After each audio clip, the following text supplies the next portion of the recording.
Summary यानी कि हम ये देखने वाले हैं कि हमने क्या क्या पढ़ा, क्या क्या डिस्कस किया और क्विक तरीके से क्या हो जाएगी, हमारी रिवीजन हो जाएगी। So this is more of a revision of the chapter जो हमने वॉरियर में पढ़ा। तो जल्दी से क्या करते हैं, स्टार्ट करते हैं। तो हमने चैप्टर पढ़ना शुरू किया कंट्रोल एंड कोऑर्डिनेशन। सबसे पहले हमको ये समझना होगा कि हम अपनी डेली लाइफ में बहुत सारी एक्टिविटीज करते हैं, हमारी बॉडी में एक्चुअली बहुत कुछ हो रहा है और ये सारी एक्टिविटीज कराने के लिए हमारी बॉडी का कोई एक सिंगल ऑर्गन रिस्पांसिबल नहीं होता। बहुत सारे ऑर्गन मिलकर एक साथ जब कोऑर्डिनेट करते हैं, मिलजुल के काम करते हैं, तो हमारी बॉडी में इतने सारे फंक्शंस परफॉर्म हो पाते हैं। जैसे कि भाई एक लड़की है, जब ये यहाँ पे रोड क्रॉस करने की कोशिश कर रही है, यहाँ पे इसको केवल इसके दिमाग की नहीं, आंख की नहीं, इसको अपने अपने लेग्स की भी जरूरत पड़ रही है, इसकी बॉडी की मसल्स भी यूज हो रही है, हॉर्न सुनने के लिए पीछे ईयर भी यूज हो रहे हैं, रेड लाइट देखने के लिए आईज यूज हो रही है, ब्रेन यूज हो रहा है, यानी कि अलग-अलग ऑर्गन साथ मिलकर काम कर रहे हैं, तो जाके इसका एक फंक्शन, एक एक्टिविटी हो पा रही है। अब हमारी बॉडी के अंदर कंट्रोल एंड कोऑर्डिनेशन जब बात करते हैं तो नर्वस सिस्टम और एंडोक्राइन सिस्टम की वजह से हो पाता है। नर्वस सिस्टम में बेटा हम न्यूरॉन्स के बारे में पढ़ते हैं, एंडोक्राइन सिस्टम में हार्मोन्स के बारे में पढ़ते हैं। कंट्रोल एंड कोऑर्डिनेशन हमने प्लांट्स में भी देखा, यहाँ पे हमने plant movements and plant hormones को डिस्कस किया। सबसे पहले हम बात करते हैं नर्वस सिस्टम की। जब हम ह्यूमन नर्वस सिस्टम की बात करते हैं, इसके दो पार्ट्स हैं, central nervous system and peripheral nervous system. Central nervous system में ब्रेन आ जाता है, स्पाइनल कॉर्ड आ जाता है। स्पाइनल कॉर्ड हमारे ब्रेन से निकलती हुई एक लंबी सी पूंछ होती है, राइट, जो कि एनक्लोज्ड होती है विद इन द बैकबोन। इस चीज को प्लीज नोट करेंगे बेटा, spinal cord is not equal to backbone. Backbone के अंदर स्पाइनल कॉर्ड होती है और वो डायरेक्टली हमारे ब्रेन से अटैच्ड होती है। इसके अलावा जब हम बात करते हैं पेरिफेरल नर्वस सिस्टम की, हमारी बॉडी के अंदर बहुत बड़ा नेटवर्क है नर्व्स का, और यही नर्व्स जो होती है हमारा पेरिफेरल नर्वस सिस्टम बनाती है। हमारी बॉडी में दो तरह की नर्व्स पाई जाती है, cranial nerves and spinal nerves. जो नर्व्स हमारे ब्रेन से डायरेक्टली अटैच्ड है, ब्रेन से राइज हो रही है, उनको क्रेनियल नर्व्स बोलते हैं। जो नर्व्स हमारे स्पाइनल कॉर्ड से क्या है, राइज हो रही है, उनसे अटैच्ड है, ठीक है, तो उनको हम क्या बोलते हैं, उनको बोलते हैं spinal nerve. There are 12 pairs of cranial nerves and there are 31 pairs of the spinal nerves. आगे बढ़ते हैं बेटा।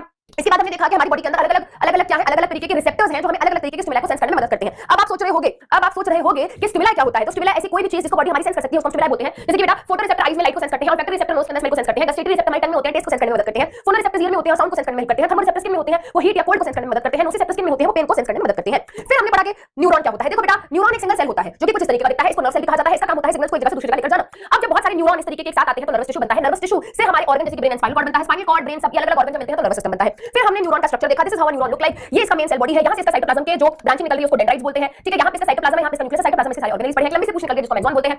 एक्सॉन जहां पे खत्म होता है उसको नर्व एंडिंग या फिर एक्सोनल एंडिंग बोलते हैं। यहां पे भी आप देख लो ब्रांचिंग हो रही है, ठीक है। अब बेटा इसके आखिरी में ये जो आपको सर्कुलर स्ट्रक्चर दिखाई दे रहे हैं इनको सिनेप्टिक नर्व कहा जाता है। जब एक्सॉन इस तरीके की कवरिंग से कवर्ड होता है तो उसको हम बोलते हैं माइलिनेटेड न्यूरॉन। इस कवरिंग का नाम है माइलिन शीथ, और जब माइलिन शीथ प्रेजेंट है तो माइलिनेटेड न्यूरॉन, और जब माइलिन शीथ नहीं है तो क्या होगा बेटा, नॉन माइलिनेटेड न्यूरॉन, ठीक है। इस तरीके से बेटा हमने जो भी पढ़ा, यहां पे हमने टेबल्स के थ्रू क्या करा था, इन सारे कांसेप्ट्स को अपने नोट्स में नोट डाउन किया था। अब जब बात होती है सिग्नल्स के एक जगह से दूसरी जगह जाने की, तो हमने ये भी देखा कि जब सिग्नल एक जगह से दूसरी जगह जाते हैं with the help of neuron, तो सबसे पहले वो डेंड्राइट को मिलते हैं, डेंड्राइट से सेल बॉडी उसको एक्सॉन को दे देता है, एक्सॉन उसको दे देती है नर्व एंडिंग को, एंड अगेन नर्व एंडिंग से दूसरे न्यूरॉन के डेंड्राइट को मिल जाता है signal with the help of सब केमिकल्स। अब होता क्या है बेटा, कोई भी दो न्यूरॉन के बीच में हम देखते हैं तो छोटा सा गैप दिखाई देता है, दैट छोटा सा microscopic gap between two neuron is known as synapse. तो ये दोनों बिल्कुल चिपके हुए हैं, बीच में गैप है, उस गैप को हम साइनैप्स बोलते हैं। तो जो भी यहां से बेटा क्या हो रहा है, इलेक्ट्रिकल सिग्नल आ रहा है, मैसेज आ रहा है, वो यहां पे आके क्या होता है बेटा, रुक जाता है, क्योंकि इलेक्ट्रिकल सिग्नल आगे पास नहीं हो पाता। तो अब होता क्या है बेटा, यहां से कुछ केमिकल्स निकलते हैं और वो केमिकल साइनैप्स के थ्रू होते हुए दूसरे न्यूरॉन के डेंड्राइट तक पहुंचते हैं और मैसेजेस को आगे पहुंचाते हैं। तो ये साइनैप्स हो गया बेटा। इसके अलावा हमने न्यूरोमस्कुलर जंक्शन के बारे में पढ़ा था। ये हमारा क्या है, न्यूरॉन है, मोटर न्यूरॉन है, इसकी जो नर्व एंडिंग है जब वो किसी मसल के साथ कांटेक्ट में आती है तो उस पॉइंट ऑफ कांटेक्ट को हम न्यूरोमस्कुलर जंक्शन बोलते हैं। हमने बेटा कुछ इस तरीके से अच्छे क्वेश्चंस भी क्या करे थे, डिस्कस करे थे। अभी मैंने टर्म बोला मोटर न्यूरॉन, ठीक है। हमारी बॉडी के अंदर बेटा तीन तरीके के न्यूरॉन्स पाए जाते हैं, sensory neuron, inter neuron and motor neuron.